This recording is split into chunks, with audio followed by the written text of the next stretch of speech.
Good morning friends. Gala assignment book Gujarati વિષય પ્રશ્નપત્રક 1 આમાં ઓબ્જેક્ટિવ અને વ્યાકરણની કુલ 36 માર્કની તૈયારી છે. મિત્રો, આમાં પ્રથમ તમારે જોડકા છે એ કૃતિના ફોરમ રેસના ઘોડાનો જે પાર્ટ છે એમાં આપણને ફોરમ જોવા મળે છે. ગોવિંદ તો એ છે ઇન્દ્ર ચોપડાની ઇન્દ્રજાળમાં. અહીં છે આંબા પટેલ તો ઘોડીની સ્વામી ભક્તિમાં જોવા મળે છે. અને માણેક તો જન્મોત્સવમાં. તો મિત્રો, આ જોડકા છે એક પાત્ર અને કૃતિના હતા. હવે બીજું ઓબ્જેક્ટિવમાં આવે છે પ્રશ્નમાં વિકલ્પો પસંદ કરો. નરેને ખાલી જગ્યા તાલીમ મેળવી હતી વન સંરક્ષણની. નરેને વન સંરક્ષણની તાલીમ મેળવી. આપણી બબલીની જ પગલિયો જાણે. આ કાવ્ય કોણ બોલે છે? તો ડુંગરની પત્ની બોલે છે. ખાલી જગ્યાના કારણે સાગના ઝાડ શણગારેલા લાગે છે. આજ્ઞા, જે આજ્ઞા ચમકતા હોય ને એના કારણે સાગના ઝાડ ચમકતા લાગે છે. મનુષ્ય દેહ ખાલી જગ્યાના જેવો છે. છાસ જેવો. અહીંયા શું લખવાનું છે? છાસ જેવો. 17 ચાંદલિયો બ લોકગીત છે. દીકરી ક ગઝલ છે. અને વતનની વિદાય એ સોનેટ છે. અને વૈષ્ણવજદ એ પદ છે. કવિ ખાલી જગ્યાના ઉડતા આવવાની ઈચ્છા વ્યક્ત કરે છે. તો મોરપીંછના. કોના? મોરપીંછના ઉડતા આવવાની. સિલવંત સાધુનો અર્થ ખાલી જગ્યા થાય છે ચારિત્રવાન. સિલવંત સાધુ એટલે ચારિત્રવાન. સ્વજનથી ખાલી જગ્યા લઈ જશે દુશ્મનો. સ્વજન સુધી ખાલી જગ્યા લઈ જશે દુશ્મનો લઈ જશે. ખાલી જગ્યા બનવું દુર્લભ છે. દેશદીપક. કેવા? દેશદીપક બનવું દુર્લભ છે.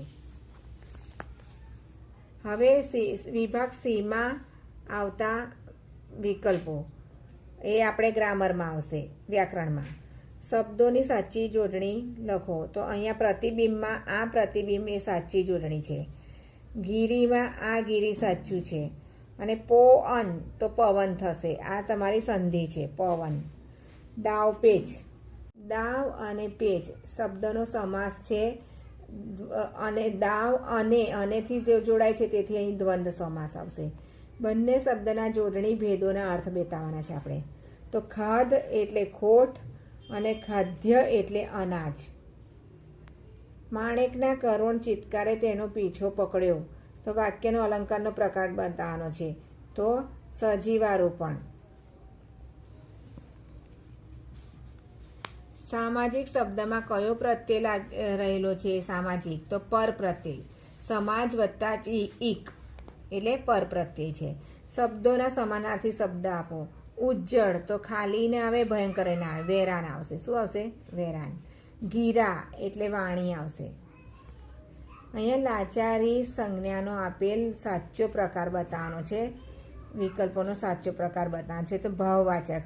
લાચારી એ ભાવ છે, એ ભાવવાચક સંજ્ઞા આવશે. રૂઢિપ્રયોગોનો અર્થ આપવાનો છે. નવ નેજા પડવા, ખૂબ જ તકલીફ પડવી.